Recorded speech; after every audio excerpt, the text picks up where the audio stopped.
Stories की दुनिया। लालची मुर्गी वाला और चालाक वकील की कहानी। रियाजपुर शहर के बीचों बीच अद्दुक नामिक मुर्गी फरोश की दुकान थी। वो मुर्गी फरोश मुर्गी बेचकर अपना घर चलाता था। एक दिन एक आदमी मुर्गी लेकर कसाई की दुकान पर आया। भाई जरा ये मुर्गी काट कर इसका गोश्त बना दो, मैं जरा आगे से सामान लेकर आता हूँ। आदमी मुर्गी वाले को मुर्गी देकर अगली दुकान पर सामान लेने चला गया। इसी दौरान शहर का काजी उस मुर्गी वाले के पास आया और कहा, अरे ये मुर्गी काट कर इसका गोश्त बना दो। नहीं काजी साहब, ये किसी की मुर्गी है, मुझे गोश्त बनाना है, इसका मालिक आता होगा। नहीं, मुझे यही मुर्गी चाहिए, तुम मुझे इसी मुर्गी का गोश्त दो, और जब इसका मालिक आए तो उसे कहना मुर्गी उड़ गई। काजी साहब, इस तरह तो वो मुझ पर केस कर देगा। काजी साहब हंसते हुए बोले, अरे पागल, वो केस लेके तो मेरे पास ही आएगा ना, मैं फैसला तुम्हारे हक में दे दूंगा। ये सुनकर मुर्गी फरोश ने गोश्त काजी साहब को दे दिया। काजी साहब गोश्त लेकर चले गए। इतने में मुर्गी का मालिक मुर्गी वाले के पास आया। लो भाई गोश्त तो दे दो। भाई आपकी मुर्गी उड़ गई है। तुम कैसी पागलों वाली बातें कर रहे हो, मजाक मत करो, जल्दी से गोश्त दो। कहा ना मुर्गी उड़ गई है, जो करना है कर लो, कोई गोश्त नहीं है। आदमी परेशान हुआ और उसी काजी के पास गया। काजी साहब, मैंने अपनी मुर्गी कसाई को गोश्त बनाने के लिए दी थी, वो मेरी मुर्गी हड़प कर गया है, मुझे इंसाफ दो। जाओ तुम उस मुर्गी फरोश को मेरे पास लेकर आओ। ठीक है काजी साहब, मैं उसे लेकर आता हूँ। आदमी उस मुर्गी फरोश के पास गया और उससे कहा, चलो मेरे साथ काजी साहब के पास, अब वो तुम्हारा फैसला करेंगे।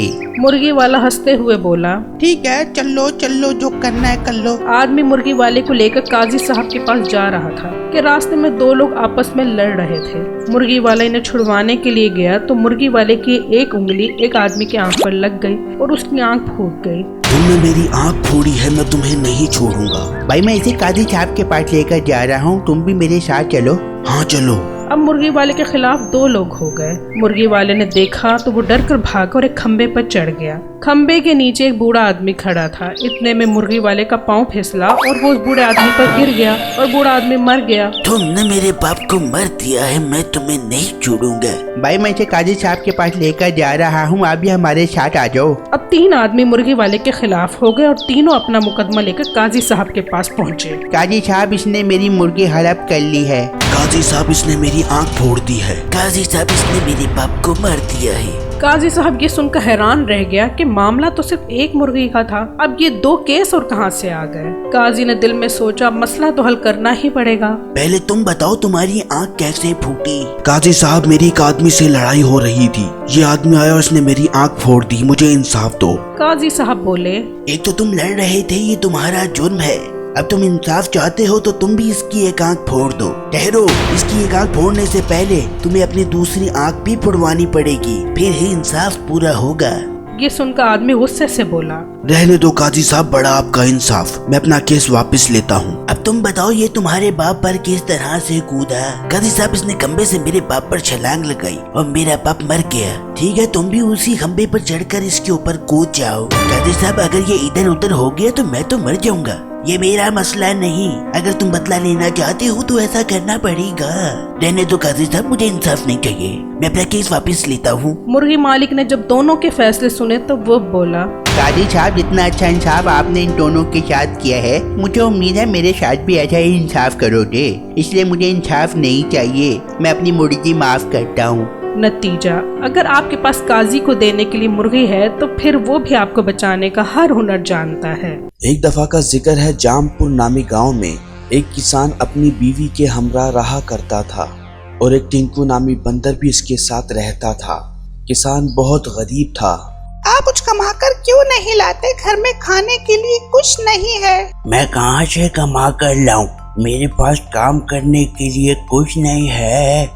ये कहकर किसान जंगल में चला गया और रोने लगा। इतने में उसकी बीवी भी वहाँ आ गई। अरे आप क्यों रो रहे हैं, मेरे पास एक तरकीब आई है।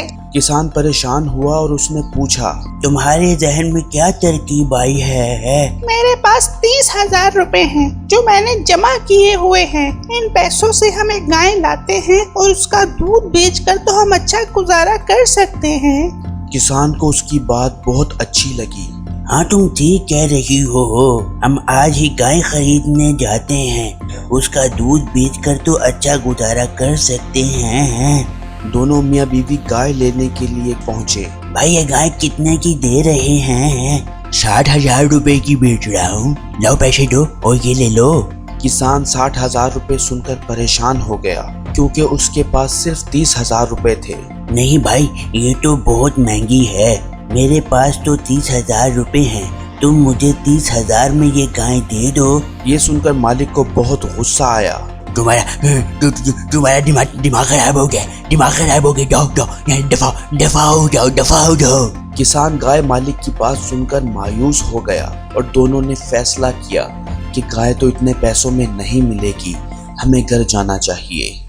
ये कहकर दोनों घर जा ही रहे थे कि एक आदमी ने इन्हें रोक लिया। मेरा नाम करमू है, मैं आपको 30,000 रुपए में गाय दिलवा सकता हूँ। ये सुनकर किसान बहुत खुश हुआ और बोला, करमू भाई, वो कैसे? मेरी गाय की एक टांग खराब है लेकिन दूध बहुत ज्यादा देती है। आपको तो दूध ही बेचना है ना? हाँ भाई, हमने तो दूध ही बेचना है। हाँ तो ठीक है, मुझे 30,000 रुपए दो और ये गाय ले जाओ। किसान ने गाय के मालिक को 30,000 रुपए दिए और गाय लेकर घर की तरफ चल पड़ा। घर पहुंचे तो गाय देखकर टिंकू बहुत खुश हुआ। मैं इस गाय की सेवा करूंगा, मैं इसे खाना खिलाया करूंगा। मालिक ने गाय को खड़ा किया और अंदर चला गया। इतने में टिंकू गाय के लिए पानी लेकर आया। गाय ने पानी पिया तो वो पैसे बन गए। एक चोर ये सब कुछ देख रहा था। टिंकू किसान के पास गया और उसे बताया, मालिक ये गाय जादू वाली है, ये तो पानी पीने के बाद पैसे देती है। मालिक बहुत खुश हुआ कि अब हमारे दिन बदल जाएंगे। रात हुई तो चोर गाय को अपने साथ ले गया और इसे पानी पिलाया, लेकिन गाय ने कोई पैसे नहीं दिए। अरे ये तो पैसे नहीं दे रही। चोर समझ गया कि ये गाय उस किसान को ही पैसे देगी। अब मैं ये गाय वापस किसान के घर छोड़ाता हूँ। जब ये पैसे देगी तो पैसे उठा लूंगा। चोर ने गाय वापस किसान के घर खड़ी कर दी और दरख्त के पीछे से देखने लग गया। इतने में टिंकू पानी गाय के आगे रखकर चला गया।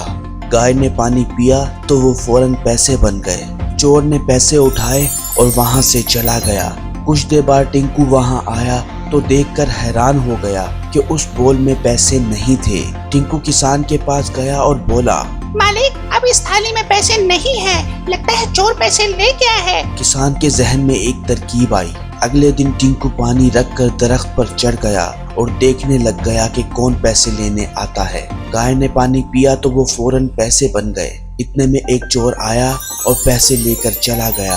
अच्छा, तो ये चोर है। टिंकू किसान के पास गया और चोर के बारे में बताया। किसान को बहुत परेशानी हुई कि इस चोर से अब जान कैसे छुड़वाई जाए। ये तो सारे पैसे ले जाएगा। अब किसान ने एक चाल चली। टिंकू, मेरे जहन में एक तरकीब आई है। हम उस थाली में नकली पैसे रख देंगे। ठीक है मालिक, मैं कल वहाँ नकली पैसे रख दूंगा। अगले दिन टिंकू ने इस थाली में नकली पैसे रख दिए और दरख्त पर चढ़कर देखने लग गया। कुछ देर बाद चोर आया और नकली पैसे लेकर चला गया।